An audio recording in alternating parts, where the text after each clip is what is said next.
This meeting is being held in compliance with the Brown Act. SCAG offices are open for members of the public to attend and participate in person. Instructions for providing public comment have been provided in advance and are also included in the agenda packet.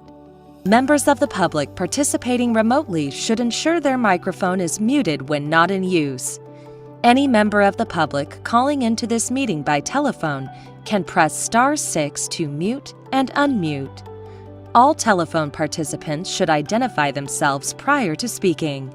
SCAG encourages all members of the public to participate in its meetings. We are committed to holding meetings accessible to people with disabilities. For members of the public requiring ADA accommodation, please call 213-630-1410. SCAG offers free interpretation services for members of the public needing information in another language. Please call 213-236-1895.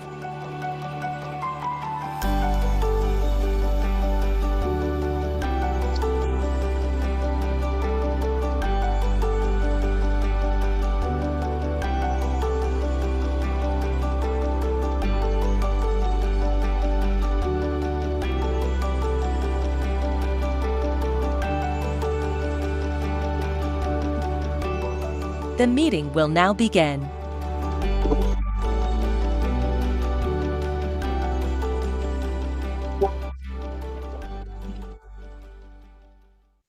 Well, good afternoon, everybody. Welcome to our SCAG Regional Council meeting. Thank you all for joining us. It is April 3rd. First of all, make sure we got your little cards in, because I will call you out, as Don knows, right? If you don't put it in, or you don't push your button, I will call you out on it. And we're going to be led in the Pledge of Allegiance by Frank. Frank Yakamoto, can you lead us in the pledge, please? Thank you, President Hagman. Please stand and put your hand over your heart. Ready, begin. The United States of America, and to the republic for which it stands, one nation under God, indivisible, with liberty and justice for all. Thank you, Maggie. Can I confirm we do have a quorum? Mr. President, we do have a quorum. Thank you. Even though Steve has no one sitting next to him, we still have a quorum. Okay, good. Okay, the same. Victoria. Any comment, any public comment period, anything on the agenda at this point? No public comments received, Mr. Mayor, Mr. President. And do you have any kind of announcements you have as far as accommodations? I do, yes. Thank you, Mr. President. Mayor Frank Novato has requested an ADA accommodation to participate in this meeting remotely. As the President and members of the RC will recall, the Brown Act requires that when a member so requests that they must participate having their video activated the entire time. I understand that we have worked out any technological issues that Mayor Novato had at the Transportation Committee, and so I expect to see him on the screen and look forward to his participation. Hey, Frank. Okay, we're going to move on to our agenda and first start off with our chair's report. So we'll start off with the Community Economy and Human Development Committee, David Shapiro. On behalf of David Shapiro, it's Rocky Rhodes, and I'm giving the report. David sends his regards. He might actually be online. He was online for our meeting, but he has got food poisoning, isn't at home today.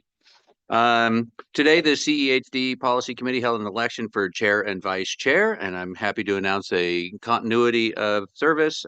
David Shapiro was elected chair and myself vice chair. Additionally, the CEHD committee welcomed 3 new committee members. Councilmember Debbie Baker from La Palma, John Grass from Brawley, Joe Baca from Rialto. Afterwards, the committee heard an information item related to home hardening featuring 2 speakers. First, Elizabeth Christie and her associate Cass from the education program, she is the education program manager at U.S. Green Building Council, presented on best practices and resources on home hardening and other important resilience strategies. Brian Cameron, the president of Epic Calabasas, then spoke on local home hardening strategies and how they support communities with preparation, prevention, and what should be done if a disaster occurs. And if I could take a moment, Chair Shapiro wanted to say congratulations on his behalf to all of the newly elected members of the committees and the new board. Thank you very much. Any questions of that committee? If not, we'll move on to Jenny Crosswhite, Energy and Environmental Committee. Jenny. All right, so we had two information items this morning. The first was a review of the requirements for general plan safety plans as required by state law. And so a lot of jurisdictions are having to update those with a resilience component. We also had a presentation as part of that from the city of Arcadia on their plan. So if anyone is interested in the requirements for those plans, you can view our meeting, and then there'll be some supplemental in materials that are going to be sent out, which you can ask staff to receive those. And then we also had a presentation, probably the most exciting presentation of the day, was from the South Coast Air Quality Management District on their proposed rules, changes for limiting NOx emissions from residential size space heaters and water heaters. We started out with several public comments, both online and in the room, and then we had the presentation, and then we had a lot of questions, comments, and discussion from our committee. So if that is something that you're interested in seeing the presentation on, that will also be available online.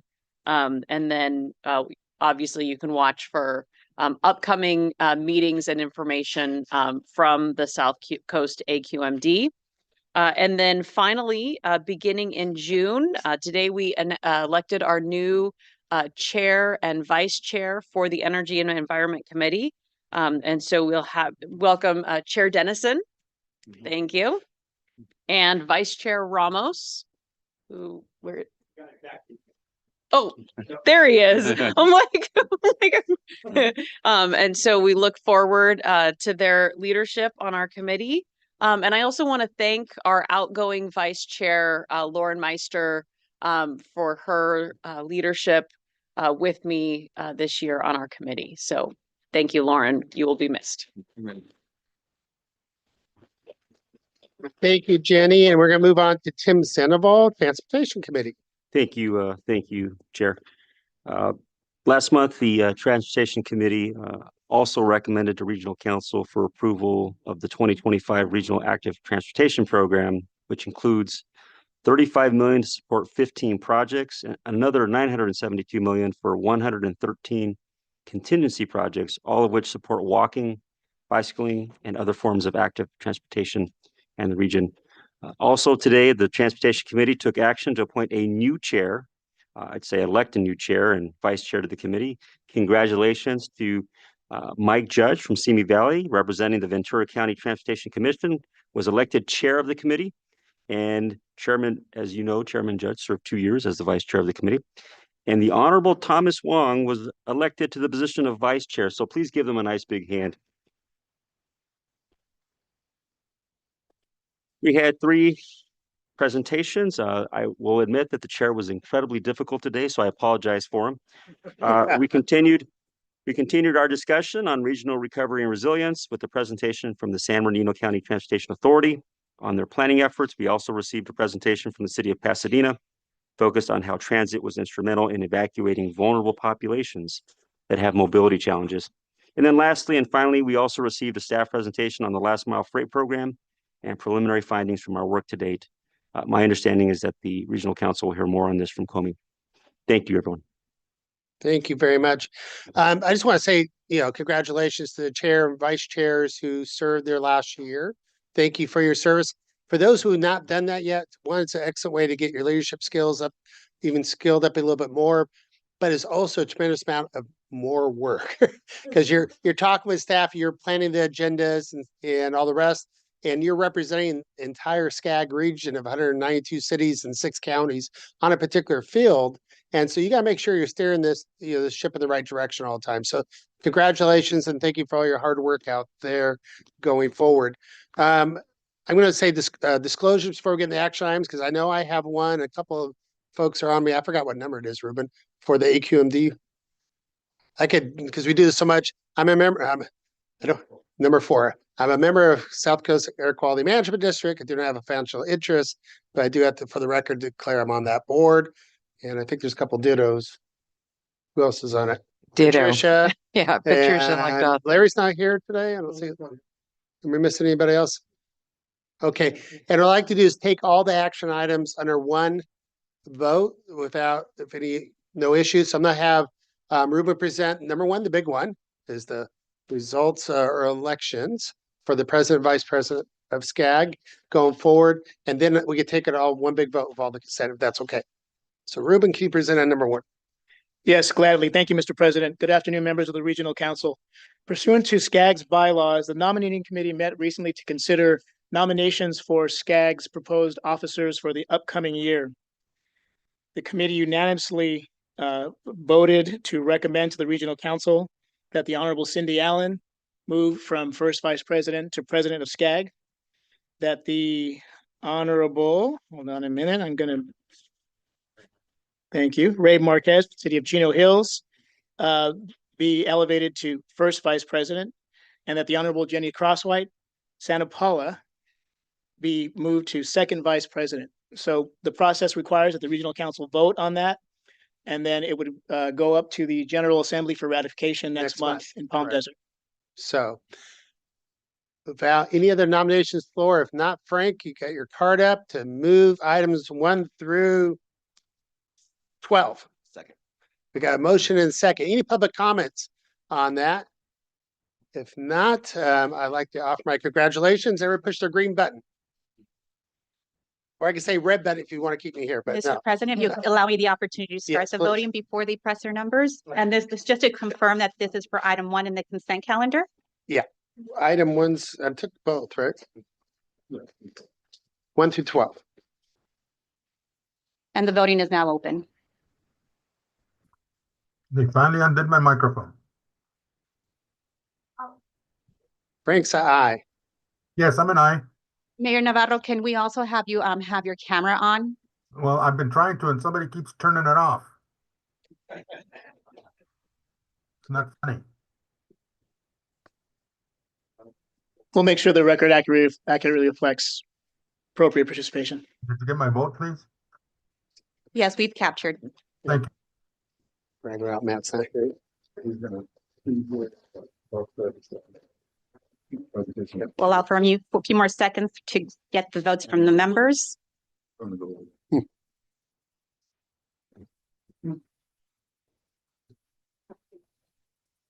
I'll proceed to close the voting, Mr. President.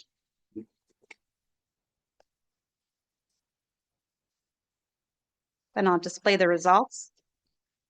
The motion for item 1 in the consent calendar passes with 43 votes yes, 0 votes no, and 0 abstentions.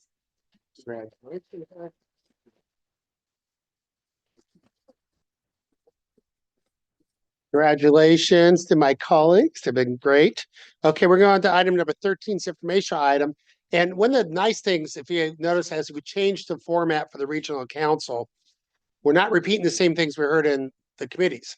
So now we get to listen and go forward with bigger ideas and visions, what the county has. We've talked about Olympics, resiliency from the fires, transportation, on a large scale. Well, today we have some my personal, I guess, likes is technology and goods movement and other different types. So with that, Comey, we'll let you kick us off on this panel. Thank you, Mr. President. Just like the president just said, we have an opportunity today to talk about one of the presidential priorities. It's something we haven't really had the chance to be able to do in fuller conversation at the Regional Council. We've been able to do that this year because of the restructuring led by President Hagman that allows us to have a little more room for deliberation in the Regional Council. Your leadership, Mr. President, this year's work plan has committed us to focusing on emerging technologies across all policy areas, including more dialogue and information sharing during the Regional Council meetings. I want to highlight that in your agenda packages for the Regional Council today, we've included a summary of the presidential priorities in the Presidential Priorities Report. This provides an overview of the accomplishments over the fiscal year, focused not only on goods movement, but also on clean and emerging technologies more generally, as well as transit recovery. Those are the 3 presidential priorities: transit recovery, clean technology, as well as goods movement. Today, we will feature a discussion on the importance and continued need for the advancement of clean technologies in the goods movement, in goods movement infrastructure. The Regional Council, back in April of 2023, adopted the Clean Transportation Technology Policy Resolution. It defined clean technology as zero and near zero vehicles, ZEV or NZEVs, respectively. Their supporting infrastructure and other supporting products that reduce environmental impact over the life cycle of those technologies. SCAG has led regionally. We've led this significant effort to advance the transition to clean transportation technology within the goods movement industry, including our last mile freight program and the zero emission truck infrastructure study. With approval of the CPRG grant, which you all just did a few minutes ago in the consent, that was item 4 on the consent items. With that approval a few minutes ago, we can further invest in these technologies for our region. That grant that you approved allowed us to accept will bring $50 million into the last mile freight program. Before I hand over the panel discussion to President Hagman, I want to take a quick brief look at the last mile freight program just to reacquaint you with what that is, such that we can have a context for the discussion today. Next slide. Thank you. So SCAG has been leading this program in partnership with the Mobile Source Air Pollution Reduction Review Committee. It's a long name, but we call it MSRC for short. Our current phase 1 program focuses on commercial deployment of zero emission and near zero emission medium and heavy duty trucks and infrastructure. We have 22 participants. In other words, we've awarded grants to 22 participants, and they're implementing projects that are valued at about $75 million. Of that $75 million, we participated to the tune of about 16.75 million. So really, the money that we had at SCAG was a catalyst to bring these resources to clean technology. And it was a reimbursement program. So you could see that folks were really energized and motivated to do this. 90% of the 16.75 million is funding investments in zero emissions, which would mean battery electric vehicles projects, and 10% is going to near zero, which are CNG projects. Next slide. The program has gathered valuable information, input that informs clean energy transition of fleets across Southern California. And this information includes the following. So what it's helped us do is, it wasn't just enough for us that we were funding and encouraging new tech or clean tech, but we were also trying to get some information from it that allows us to hopefully transfer some of those innovations to other areas. Operational performance and return on investment metrics were gathered from the vehicles and infrastructure sites. Timelines for vehicle and infrastructure deployment and coordination between fleets and stakeholders such as equipment manufacturers, utility companies, and property owners was also collected. Policy hurdles and opportunities connected to state and local agency rules and regulations were also part of what we had to deal with. Moving forward, SCAG staff will complete the closeout and gather data for the remaining 4 last mile freight program projects. The last mile freight program has provided many learnings and many insights as it continues to track real world commercial deployments and gathers data illustrating the current state of technological and operational performance for different business types. For example, origin destination data were collected for both battery electric vehicles and CNG operations. And that's on slides 4 and 5, as you would see. These sites basically allowed us to see where the vehicles that we've participated in funding are located within the region and what the stands of operations look like. CNG operations were primarily smaller owners and operators serving as port drayage, providers, and accordingly, they're concentrated predominantly within LA County. The battery electric operations, as shown on the map, on this map, shows a more balanced distribution of trip destinations across the region, with the highest share of trips in San Bernardino County, which also would be an indication of where you have a lot of goods freight movement hubs in the region. In terms of emissions reduction, obviously the battery electric vehicles outperform the CNG vehicles. However, the CNG performs surprisingly well with regard to cost and operation standpoint. They appear to be a more attractive alternative for smaller operators at this time, serving the drayage market. This is understandable given the challenges of an expense of battery electric vehicles, the longer charge times, the limited driving range, the limited availability of charging infrastructure. These are just growing pains that we're seeing at this time that we hope with more investment will be overcome. Although the long-term goal is to develop and deploy zero-emission trucks in the region, near zero emission trucks already exist like CNG, and so the transition is critical. The work has been complementary to SCAG zero emission truck infrastructure study, which was developed as a tool to support phased blueprint and action plan towards a regional network of publicly accessible zero emission charging and fueling infrastructure. So we had done this study to basically open up the entire region to these opportunities for creating the infrastructure such that then we can encourage the vehicles to follow.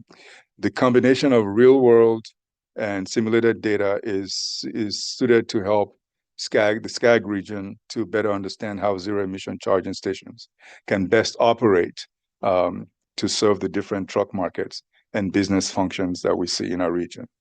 Over the coming years, the SCAG's goods movement planning work will continue to leverage and augment the last mile freight program to support our upcoming comprehensive sustainable freight plan, which is on the move.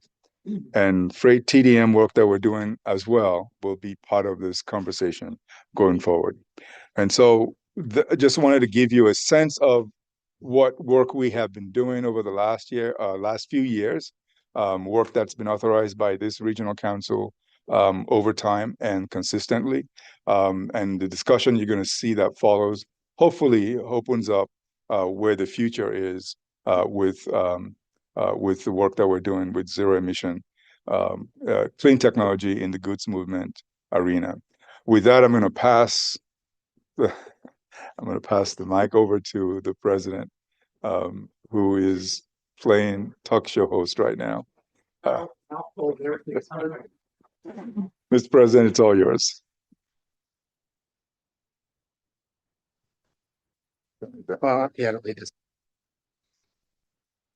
I want to come down here because I guess speakers are down here and we're going to hear from them in a second. But as you know, my passion has been technology and governance and what we do with that going forward.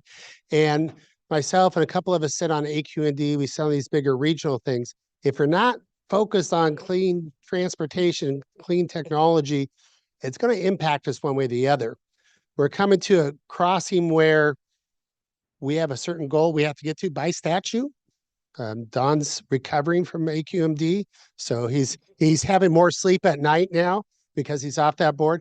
But we can't get to that position without bringing on new technologies.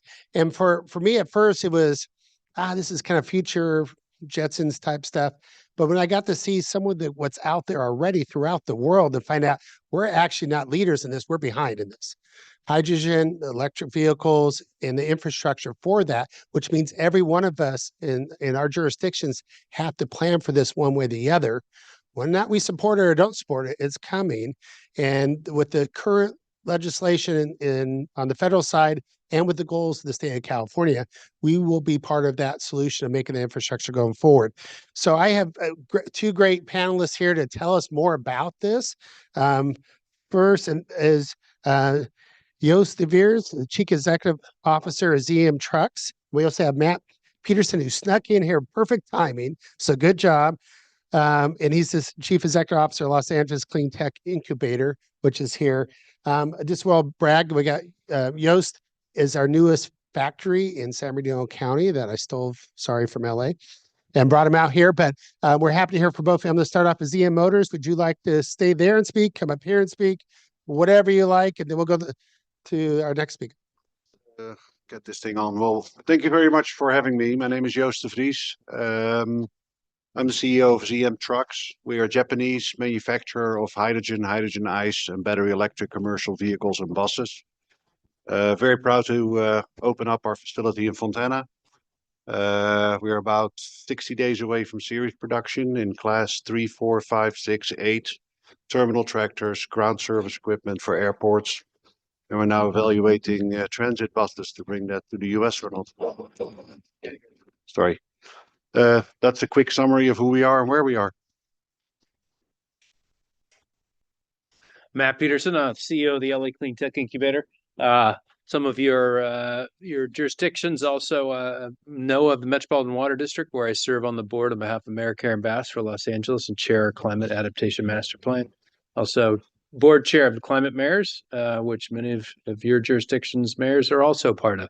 But here today, I'm here to talk about Lacey's work on electric trucks, some of the previous work I've done as a policymaker when I worked for Mayor Garcetti, and the work that we've been doing with SCAG and other partners to advance zero emissions drayage and truck infrastructure and vehicles on the road. Well, I'm going to put Comey on the spot right now, too, because you saw Comey's slides. Talk about the distance and from CNG to battery, and you have hydrogen, and you make this a manufacturer. First of all, how many countries are you deploying your vehicles into right now? We are in 19 countries today, and we are in 4 different regionals in the world for manufacturing. And how many vehicles do you have on the market? A little over 42,000 battery electric and a little over 1,500 hydrogen fuel cells, and then a little over 12,000 electric buses. So the reason I bring it up, it's not like a startup company. It's one that's been around for a while and has millions of miles under it. So you saw Comey's little stats, 200 miles, 100. What's your thoughts on those? Are we going the right direction with technology? I think you are. It is. We've done our studies too, and one of the first things we need to do is sit together and compare notes on charging, on fuel situations. We're very focused on the end user, so they'll tell us what's true or not. And it is very good to compare notes. That's great. Well, I'm going to ask you both this. You've seen a change in federal direction, leadership. Does that affect any of your plans or where you're going moving forward? I'll start with that. Yes, it does make a difference. Let me make that very clear. But if you look at California, if you look at New York, if you look at some other states, the thrust in trying to move towards new technologies is really at local and regional level. And the federal creates the icing on the cake.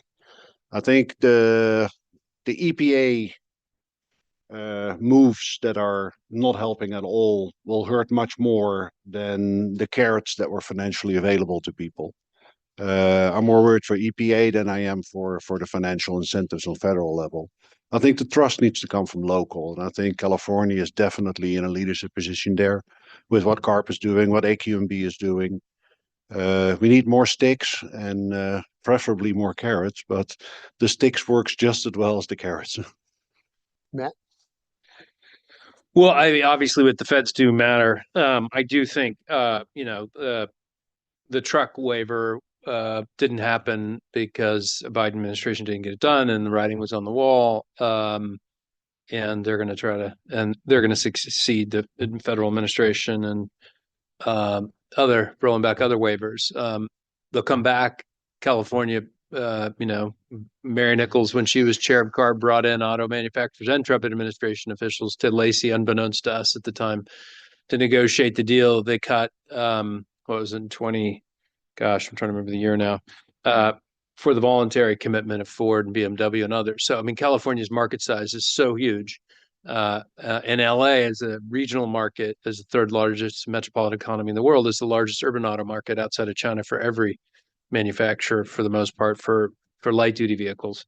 And, LA's policies, the city, I was in the mayor's office. One of the last things I helped get done when I worked for Mayor Garcetti was working with my colleagues in the mayor's office in Long Beach to get the zero emission truck commitment in June of 2017 that then became part of the Clean Air Action Plan between the two ports, and the governor baked that into his executive order statewide.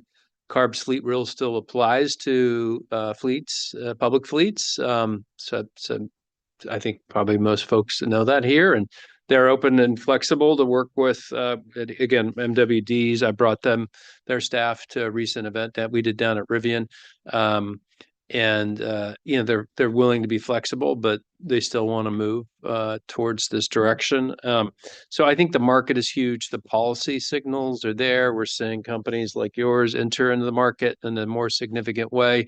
I think the other on buses, we have an opportunity, of course, with Metro and local jurisdictions. Many of your jurisdictions have already procured electric buses, and more are coming. And the key is getting the infrastructure in place, which is why we've really focused on both our CC funded blueprints. One on the 710, where should charging infrastructure go? And we've gotten 3 of those sites funded that we analyzed out of the 20, and we worked with East Yard for community environmental justice, looking at where the community want those charging infrastructure sites, what's the duty cycle look like for those truck operators, where are they going, where are they idling, and again, so getting that charging infrastructure in place. So I suppose in some ways, if there's a slowdown, it allows us to catch up because charging infrastructure takes so long, particularly heavy duty. We need to find innovations on that front to get it in the Well, round and I would faster. say as my other hat with AQMD, just because the current administration, EPA says, don't worry about it, we're not going to come after you. The federal law still says you got to get to this pace. So we still get sued left and right if we're not driving toward that. We just don't have the help of the EPA to get to those goals. So we still have a sense of urgency to move through this transformation type of thing. But as we see transformation, clean tech, and if you're a company, it's no longer research development, it's practical, right? It's No, what we're doing. we're well past science experiments. The fact that the US is about 20 years behind Asia and about 15 years behind Europe has nothing to do with the level of technology. The technology is very mature. You're seeing the first countries in the world now moving beyond batteries to go to hydrogen, for instance, in Europe. That push is very strong. We're at the start here, not because of technology, but because of the regulation. So don't be afraid of the technology. That is very mature. Yeah, I would just add, your vice chair, Cindy Allen, was on a trip with us along with some of the team of SCAG to Europe with CARB chair Leanne Randolph, and we stopped in London and Oslo. And in London, we saw one of their bus fleet operators, the public bus fleet, all electric. I think there are over 100 electric buses with 80 some odd charge points with only 1.5 megawatts. So if you understand the math of what SCAG, a Metro is usually looking for, 5 megawatts of power is usually the minimum they're looking for their charging depots. And they charge these buses every night successfully. And they did it with charge management software, smart fleet operations, and they figured it out, and they're doing it. And that's in a part of an old part of London where the infrastructure was constrained versus, something more greenfield approach of, Oslo, where they had more room to build fleet depots and an all electric fleet in one of the coldest climates, of course, in Europe, and operating successfully. So, and then of course the advancements on trucks. Europe is ahead of us, but it's the opportunity is ours. And of course, when the world arrives for the 2028 games, we don't just want to have the Palisades and Altadena rebuilt resiliently. We want to have as many electric trucks and buses on the road, not just to have cleaner air for the athletes, but for our legacy for future generations here. So I'm going to call Karen up and say that you promised a grant from LA City of at least 100 million toward this goal, right? That's it. There we go. Okay. Told me you got that right. Okay. Last question, and then I'll let my board members fill in too. We have new technology. How you guys work with the workforce, and working with your partners in workforce development to make sure you have the employees of the future to handle all this. I think this is not my first electric vehicle factory I built in California, and the workforce is phenomenal here. because it's very technically oriented. Nobody wants to work anymore in a dirty industry, but a truck that's electric or a bus that's electric really doesn't have a lot of dirty bits left anymore. We're not finding any issues here in finding people who are interested to work in the industry because it's high tech. A truck doesn't come alive until the software is loaded. It's not the diesel engine is started. It's really cool to see the local schooling systems, the program that they're offering, the willingness that they're willing to connect the output of the schools to the input requirements of manufacturing. I think there's a tremendous opportunity here to bring that type of work back in. Yeah, we do. We've been running workforce training programs for the last 6 years, and one of our most popular has been our EV charger maintenance program. So it's not a program that's sort of it's not a pre-apprentice program for an IBEW journeyman electrician who installs according to EVTIP standards. It's to maintain those chargers. They need electrical safety training, but they're there to fix the Wi-Fi connection, the firmware update, the software update. And that's a growing business because we know charger reliability is so critically important. We want uptime, and 80% of the time a charger doesn't work, it's a non-electrical issue. So we need the workforce there, and it's growing and it's coming, and we're seeing maintenance contracts get baked in more and more. It's not just about getting the charger in the ground and interconnected. It's about making sure it's maintained and operated properly. And we have one of our startups, Eve Electric, that is actually converting medium duty trucks. So while they're not going to get to huge numbers, they are meeting a market need through their product, providing opportunities for manufacturing in LA. Another company and another realm of goods movement is Ampere, which is a hybrid electric airplane company that's just moved to the airport in Long Beach. That's one of our alumni companies, and they're piloting. They can't say which parcel delivery company yet, but they're piloting for last mile aerial delivery needs for getting to smaller markets for goods movement. So we're seeing a lot of innovation with lots of opportunity here for job creation, job training, and economic opportunity for entrepreneurs. Sounds great. I think we're all looking for the day we have flying cargo trucks to get them out the freeways and leave the freeways back to us. Who has questions for either of our panelists? Yes, sir. Thank you, President. El Segundo, City Councilman Drew Boyles, and big fan of all things alternative when it comes to fleets and moving goods. Although I'm also in the solid waste industry, and up until that waiver, we were going to be required to change all of our vehicles basically overnight, effectively, and we couldn't even fathom the ways to transform our locations, the infrastructure, how we operate the business in such a short period of time. And it was literally about to be the capital requirements of 1 year of revenue. So I'm obviously thankful about the waiver, and gives us more time, to your point, to build in the infrastructure, because without it, it's impossible to operate that way. And so I would just caution us to take a very methodical approach to it and encourage policymakers and the regulators to do the same, because it is a huge undertaking when you're converting from clean diesel, gasoline to that. Thank you. Thank you. I'd just like to tell everyone what a great process this entire partnership has been. I want to give special kudos to our supervisor, Kirk Hagman, and also our supervisor, Jesse Armendariz, and thank CM Motors for coming to Fontana. The entire town is excited, and I'm sure we're going to be giving everyone updates because this is new and it is great. Thank you. Thank you. Thank you. That is very exciting information. I also just wanted to maybe state a point of caution too. I know that sometimes when we're talking about sticks, I've heard of, I come from a very blue collar community. And so there are small business owners who own a truck. And does SCAG also offer help for them when we're doing research that might change the industry and their small businesses, their livelihood will be decimated?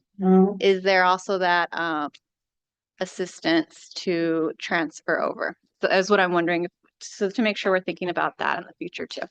And I'll jump in and comment correctly, but since I said in the county level, we see all these different silos. So SCAG will be doing the planning, the futuring, the setting the goals, working with our transportation commissions and building that network. But you do have workforce investment. You do have other organizations that are working with manufacturers and trends to make those things happen going forward. So not necessarily our role here, but there's definitely roles. Yes, ma'am. Thank you. Nikki Perez, Mayor for the City of Burbank. And I have a question, probably more for Mr. DeVeers. You mentioned that the technology is there. How do you feel about the technology when it comes to emergency operation vehicles? Because in our city, we've made a lot of strides. We're looking at electrifying a lot of our fleet, but emergency vehicles are kind of where we still see issues. We've solved it in other countries. So the biggest challenge is the big fire trucks because of the pumps, but ambulances is a no-brainer. I think there's segments. It is electrification doesn't have to mean everything every time at the same time. Garbage truck, same thing. Very power hungry pieces of machinery. I think you'll be successful much better and integrating much faster if you take the segments where it really makes sense today, where it's a true no-brainer, and ignore the other parts until either technology catches up or more battery density or whatever. I think you need to be honest about what the technology today can do and can't do. Fire trucks, garbage trucks, difficult. Ambulances, go for it. Police cars, go for it. You need to cut the elephant in pieces. I appreciate that. And I would say that's a very forward-thinking approach. And I'd appreciate if some of our legislators thought that way too. There are places where we really can move forward in this way. There are places where we still need to think about, and I hope we move forward on the ways that we can. That's what our city is looking to do. And I'm grateful that SCAG is as well. Thank you. The only thing I'd add is I got asked by Supervisor Horvath to chair the Resilient Rebuilding Commission she created that we're independent and we're going to provide a recommendation to everybody. But in my past work, in post-disaster and when I was with the mayor, one of the things we looked at wasn't just during extreme things like climate events like the fires, but post-earthquake. After Superstorm Sandy in New York, you had a lot of liquid fuels stuck in the ground because there was no electricity and way to pump it out. So as we get more battery storage integrated with solar, it's one of the things that we did when I was working for the mayor. We got a fire station near Porter Ranch we were able to add solar and storage, including for charging. It's not a panacea, but you need to be also think about that. If we are in a severe situation, we're not able to move liquid fuels. You also want resilient charging available for those vehicles, including whether they're, maybe not for have fire trucks, but for the other vehicles that we're going to need in our fleets, including smaller ambulances. We're used to those big ambulances in the US and Europe. They use a little smaller form factor. So there are things that we can learn along the way to meet our other challenges, not just in regular operations. Any other cards up right now? If not, I want to thank, let me ask you any public comments on this item. Any speakers from the public? Any closing remarks, gentlemen? Yeah, I would like to say thank you again for the warm welcome in Southern California. I look forward to work with anybody who's got questions. I'd love to do a study with you on your garbage trucks because we are running full electric in Japan. So it is possible, but not with the same weights as what you do in the US. We really like public partnerships with private companies. We won't solve everything, but hopefully we'll find opportunities where we can cooperate and make it better. Thank you. Yeah, I want to thank SCAG. Your leadership is so important on so many realms, not just housing, of course, and land use, but on transportation and mobility and goods movement. And we're proud to partner with you on several grants. We also, really appreciate your involvement in our trip we did to the European field study trip and your participation, and hope to do more together through our transportation electrification partnership. And how do we accelerate progress and help solve these problems together in advance of not just the 2028 games in the world arriving, millions of people coming to LA, but long and far beyond. So thank you. Thank you both. And did you have one more quick question for Mike? Can't hear you. Oh, sorry. Sunday night on 60 Minutes, I was shocked and scared watching the cleanup from the fires of the electric vehicles. It was like a minefield because they didn't know which ones were electric and then they can explode in your face. So are they working on making those Safer. safer? Yes, I'd like to address that. I think in the beginning of electric vehicles, like at any other technology, you start with what's workable and then you get better. I think most manufacturers today are moving their chemistry away from NMC, which is highly volatile when it gets punctured, towards LFP, which is a much safer and cheaper. You see that in Asia, we're now moving to sodium, which is less energy dense, but even a lot more safer and a lot cheaper. So there is a tremendous journey that battery electric and battery specifically are taking. It will take time. Cars last 10, 20 years. So you'll still, whatever you sell today, is going to be with you for the next 10, 20 years. But it's recognized by the industry. The industry is moving towards different technologies. But as with everything like emissions and diesel trucks, you still have 20-year-old diesel trucks running around with emissions that are not very helpful either. Well, thank you, Yost. Thank you, Matt, both for being here. Our commitment at SCAG is to work with you and work with the region to progress this common mission. If you're not thinking about medium to heavy duty vehicles, 40% of the nation's cargo go through our region. We need to be thinking that way. And I know we need to let you go because you got to get on a plane to our 54th state up there in Canada. Leaving right now, I guess pretty soon. But thank you both for coming here and appreciate your time. Thank you.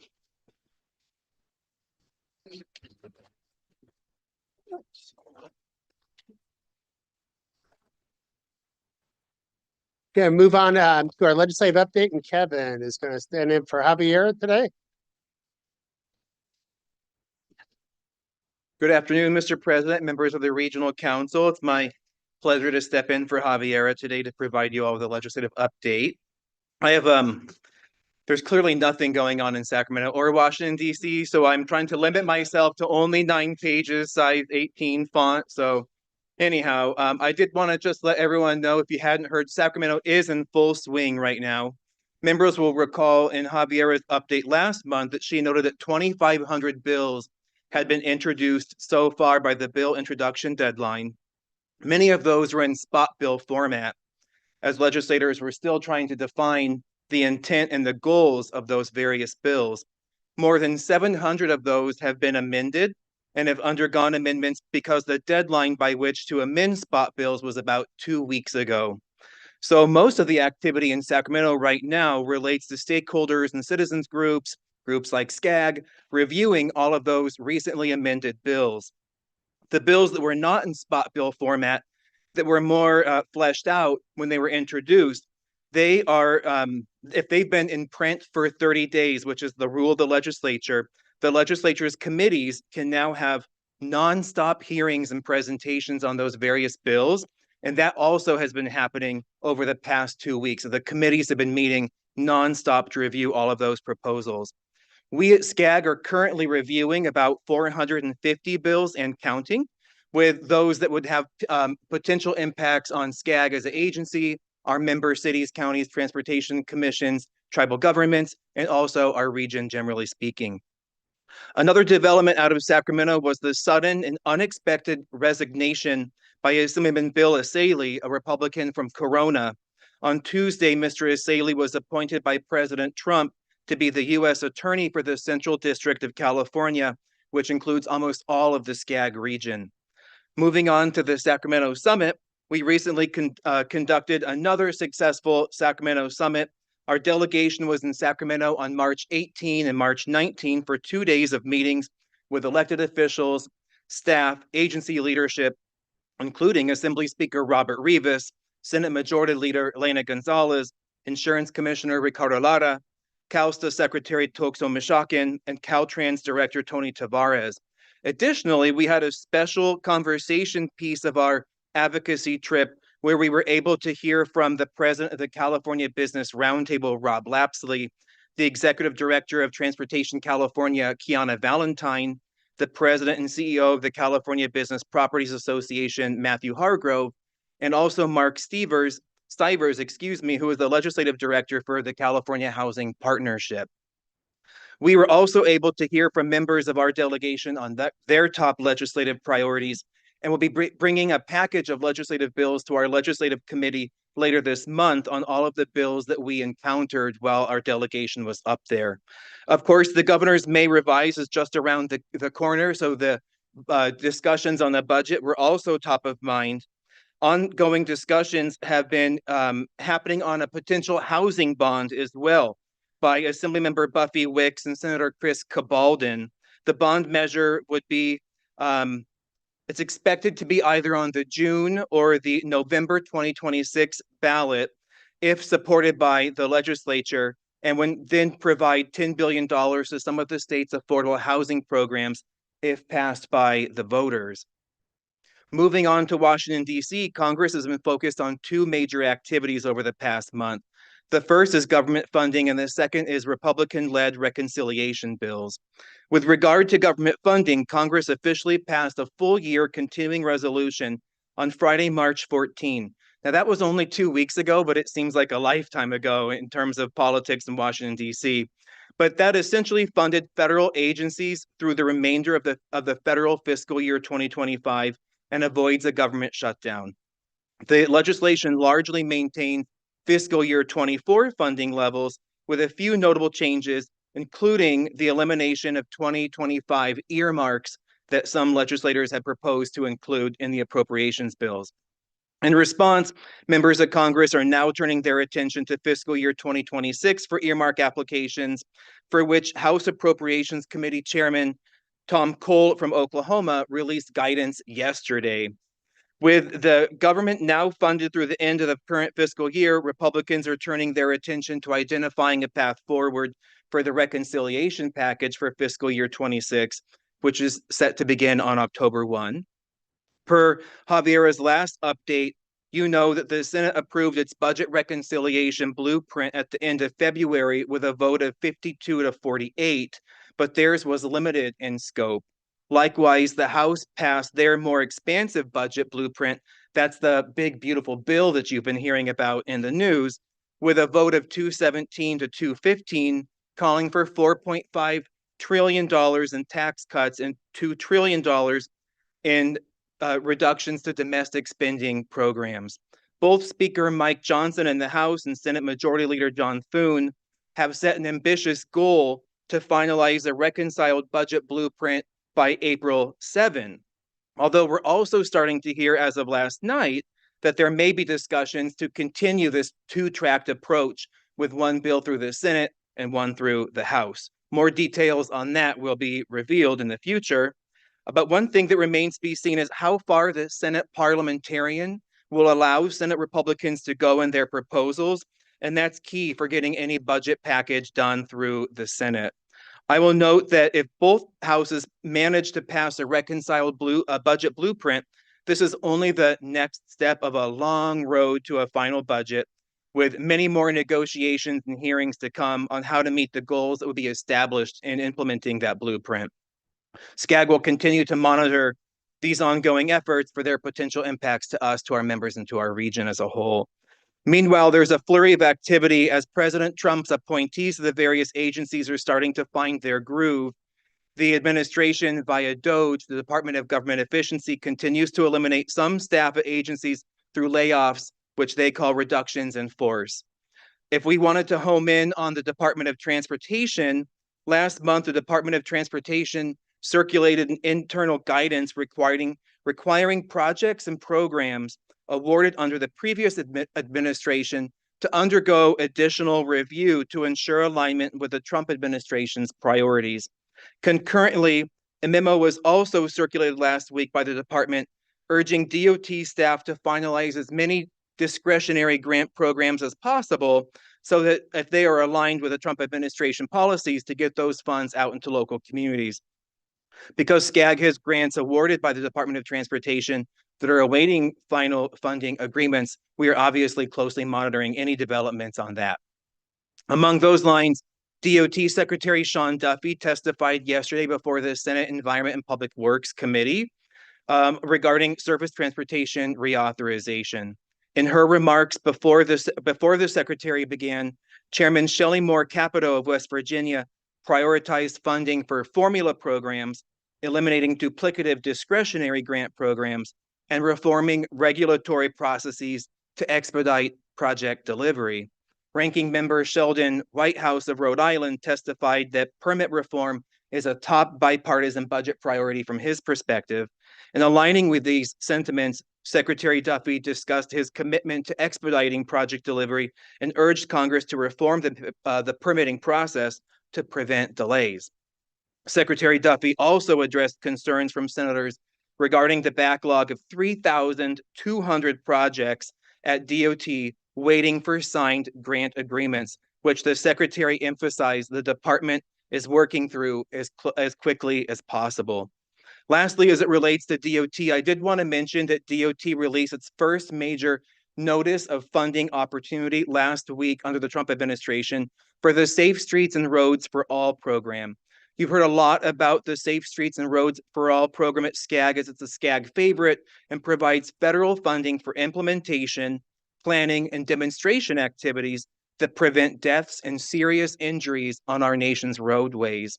The NOFO makes available $580 million for implementation grants and $402 million for planning and demonstration projects. Cities, counties, and tribal governments are eligible to apply, and applications are due by June 26. The application criteria is largely unchanged from previous NOFOs as well. Lastly, I'll add on that federal update that President Trump did pull his nomination of Elise Stefanik, a congresswoman from New York, to be ambassador of the United Nations. What we're hearing in the news there is that the House Republicans were nervous about the count between having their majority, and so her nomination was pulled because of that. So lastly, I'll wrap it up by saying that we continue to work with our national partners. SCAG is a member of the National Association of Regional Councils and the Association of Metropolitan Planning Organizations. We work in partnership to make sure that Southern California priorities and SCAG priorities are reflected in national conversations.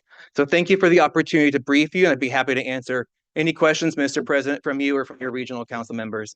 Thank you, Kevin. You did that without taking a breath, which I thought was pretty darn good.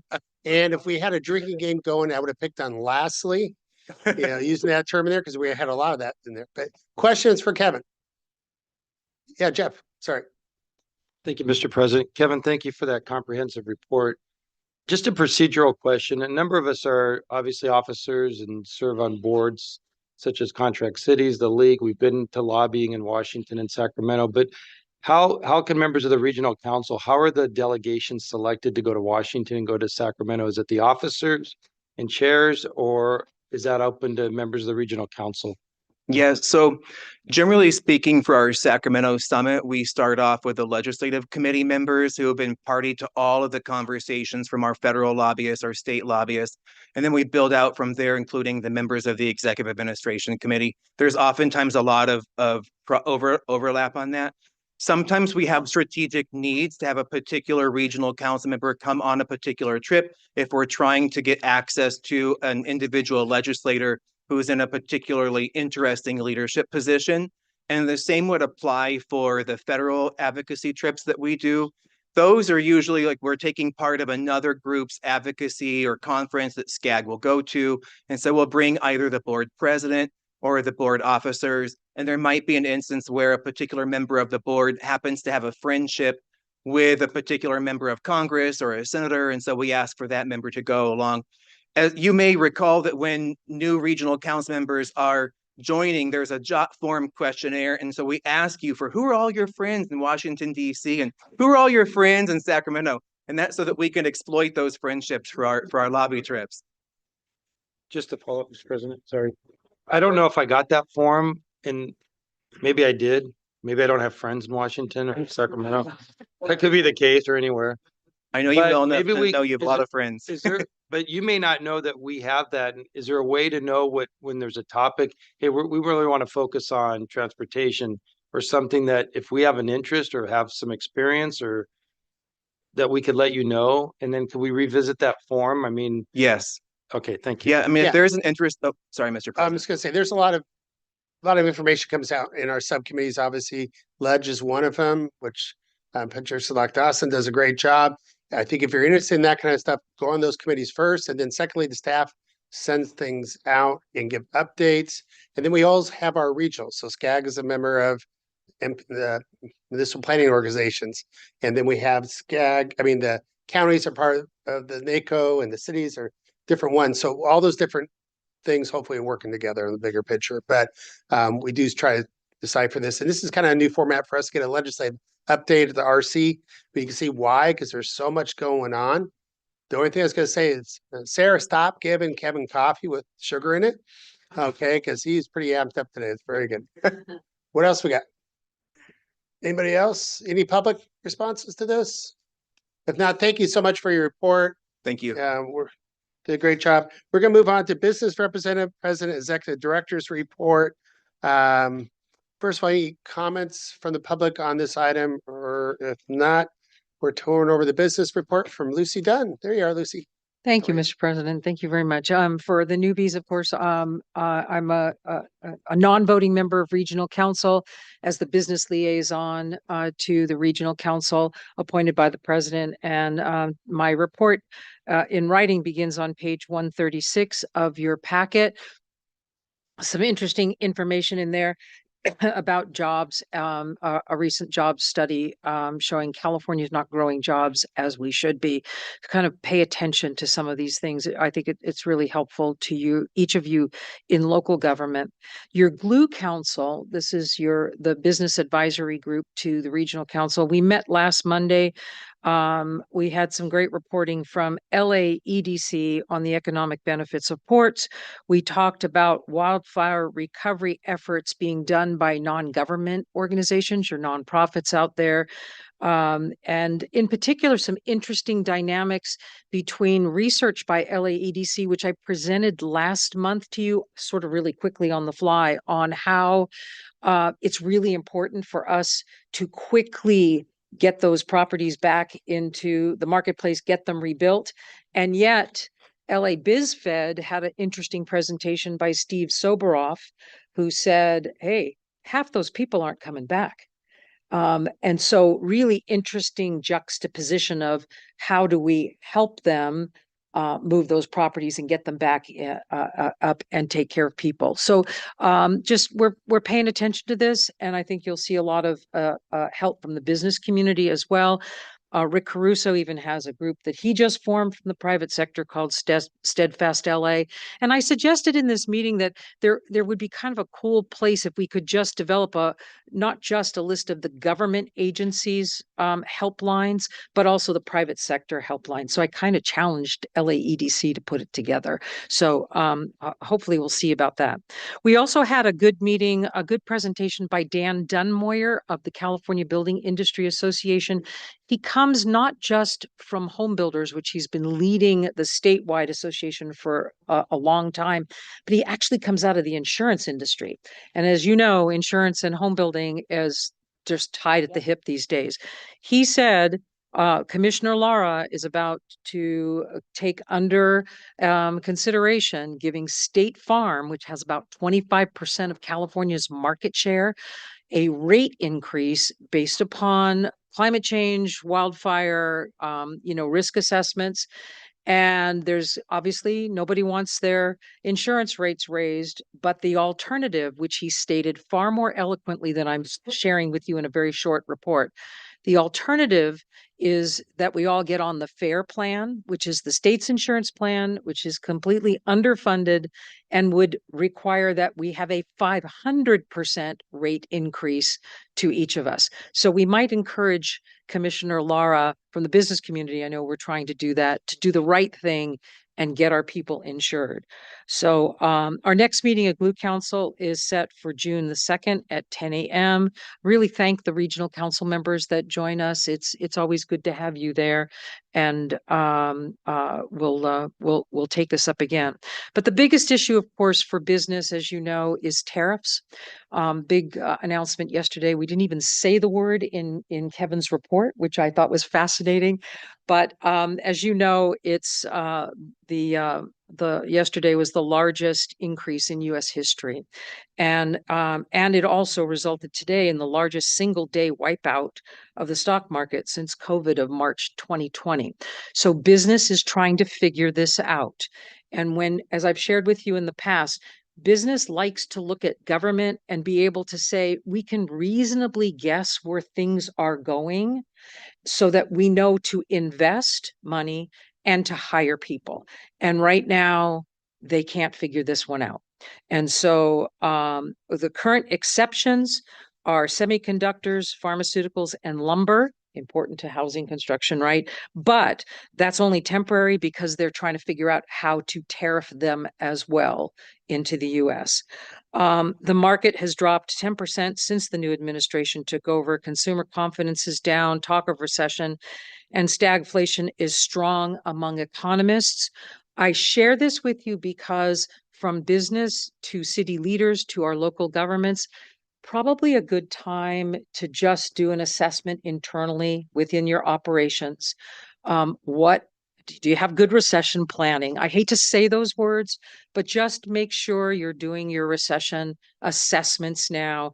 Get in there, because if your businesses are not producing the sales tax revenue you need, then that's going to obviously impact your ability to deliver on public services. If it's not delivering on all those transportation sales taxes we have in place, then it's not going to allow us to deliver on our transportation improvements. So just good internal planning on your part. We wish we had the answers for you. It's been one day. And so we're all going to have to stay in touch with the news as this thing moves through. And I think that's the best advice, is just to prepare for uncertain times. One other thing, there's talk that part of this strategy is to try to bring back business into the United States. Hard to do this for manufacturing plants. It takes several years to get them under construction, to get them coming back into production. If that is a strategy, and if your local governments have anything like that, think about those opportunities for growth within your cities to create new business opportunities. It's, someone said this is this is going to be painful in the short term, but in the long term, we all die. So, so I just think some good short-term planning might be well regarded between your business community and our local government. And we're here to partner with you and to help you as best as we can figure it all out. Anyway, thank you for the opportunity to share this with you, and I will keep you up to speed. Thank you, Lucy. Thank you for your update. Thank you for working with our business community in these changing times. A lot of challenges, but also potentially a lot of opportunities here too. Absolutely. Yes, sir. Thanks. So I'm Mike Goodsell. I'm from the city of Hopeville. I'm the ICTC representative. My wife and I own an independent insurance agency. That agency has existed in our small town since 1916. 5 different families. We've owned it since 2005.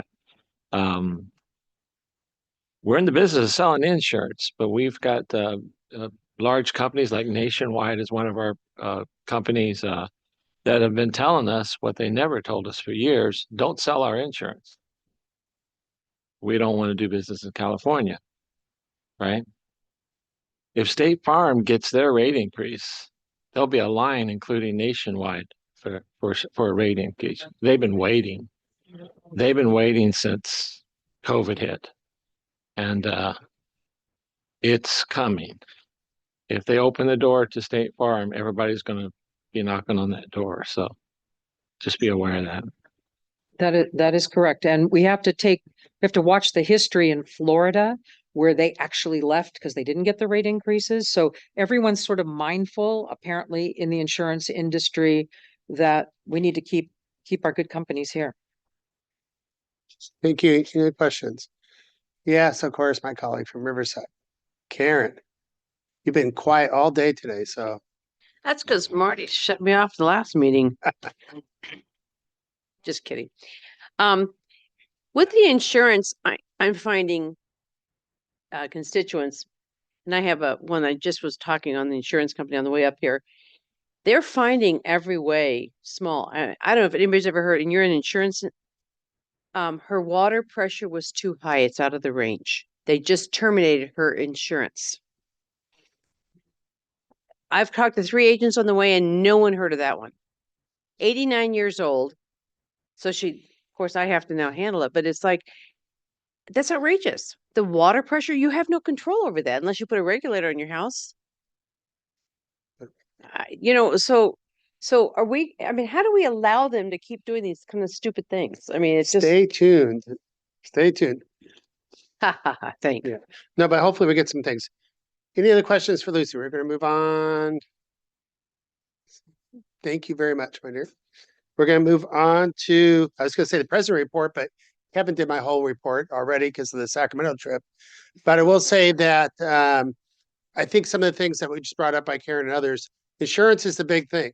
So I see cycles every year, the legislative focus. If we went through housing, we went through homelessness. I think this insurance, I think there's probably, when I went up there, 20 or 30 bills written on insurance.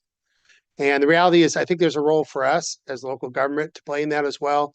And at least we're talking to everyone who's going, when that's the insurance companies, local government, what can we do for fuel modification?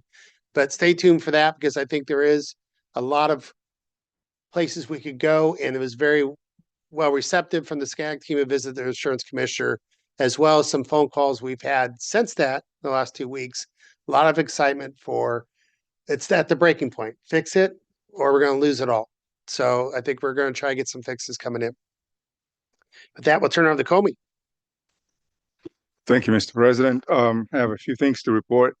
Again, I hope you all enjoyed the conversation you had today on clean technology and goods movement.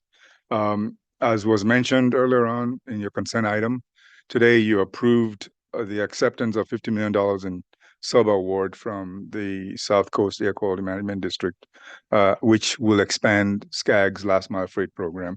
It's one of those programs that I'm truly very proud of, the work that we've done with the capacity we had with the first part of the first phase here. This sub-grant recipient status that we have will allow us to use the $50 million to enable more Class 4 and Class 5 battery electric vehicles in our last mile freight program through a rebate process. We'll bring more information to you as we get agreements in place and we're ready to roll on that program. It was mentioned also earlier on, and this council just approved the 2025 Regional Active Transportation Program. We will submit the program to the California Transportation Commission for adoption in June. Just to remind you, that program included, we look forward to moving forward with a plan that has $35 million to support 15 projects and another $972 million for 113 contingency projects. That's $1 billion plus to support walking, bicycling, and other forms of active transportation in the region. And want to thank you all for that approval earlier on today. The STBG-CMAQ, which is the Surface Transportation Block Grant Program, and the Congestion Mitigation Air Quality Programs. These are the federal programs that we have in the region. It's a $1.2 million call for project that opened on March 31st. The projects that are eligible for this program are being funded over a 2 fiscal year cycle.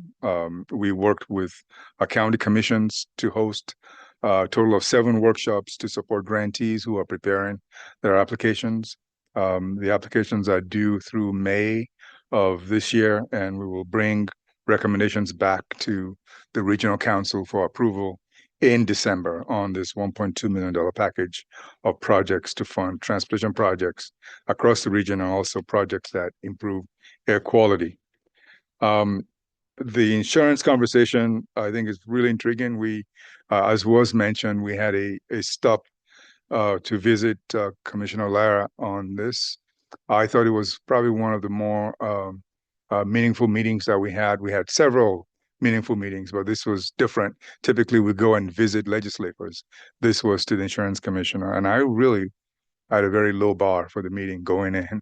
Uh, I really did, because I didn't think there was anything to be offered.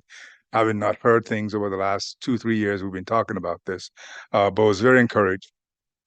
He's working very, very hard, and I believe that he is, on bringing insurance companies back to writing policies in California. And there are a set of things that are going on. I think what more exciting for us was the fact that he also said he had potential funding for climate resilience districts that we want to pursue as part of this, because we feel like there is a connection to insurance. If we can get our jurisdictions to be able to buy down some of the risks that insurance companies are trying to avoid, I think it allows us to be able to then write more policies within those jurisdictions. I understand he's also working with Assemblymember Calderon on AB 888. I think it's 888, right, Kevin? Okay. And that is to create the California Safe Homes Grant Program. That would also be an opportunity to create a sustainable insurance account that allows, again, buying down some of that risk across the region, at least for us. And I think one of the things that I found that was a little bit even more enlightening is looking at what's already happened in other states and trying to bring lessons learned from other states that have faced catastrophic events across the South, for example. Learning from things that Alabama is doing, learning from things that Florida is doing, I think is also one of the takeaways from that meeting with the commissioner. So we think there's a lot coming on. He also mentioned the parametric insurance process, which is allowing jurisdictions to be able to have a preset payout based on a trigger event. And so that allows, again, for a jurisdiction to be able to buy down the cost of insurance and be able to restart their communities as quickly as possible. So there's a lot of innovative things that I think are coming. We just need to keep putting pressure on them, make sure we get the benefit of that. So I'll close with two pieces of good news. First is the Go Human program, one of my favorite programs in the agency, was recognized last month with the Eureka Award at the regional for the Eureka Award for Regional Excellence by the California Association of Council of Governments at the annual Regional Leadership Forum. And I want to thank immediate past President Jan Harnick and Javiera Cartagena for being in Sacramento to accept the award on our behalf and also offer some brief remarks. We were also, I think congratulations are also due to Regional Council members Cindy Allen and Thomas Wong for being recognized as elected officials of the year in their respective LA County supervisorial districts at the 2025 BizFed Awards on March 21st. And with that, I will end and see if there are any questions. Think any questions for Comey? If not, I just want to remind everybody next month, how many people have not been to one of our regional council retreats out there? So it's quite an experience. You got to be there. And it's our 60th birthday. It's the golden years, like me, turned the same age this year. So yeah, I'm hand in hand with SCAG, but it's definitely, you learn a lot, but you also get to network. You get to see your colleagues and figure out what they're doing in each one of their jurisdictions, and hopefully take the good ideas with you and to don't repeat the same mistakes if there was a bad idea. Anyway, hope to see you all there. We are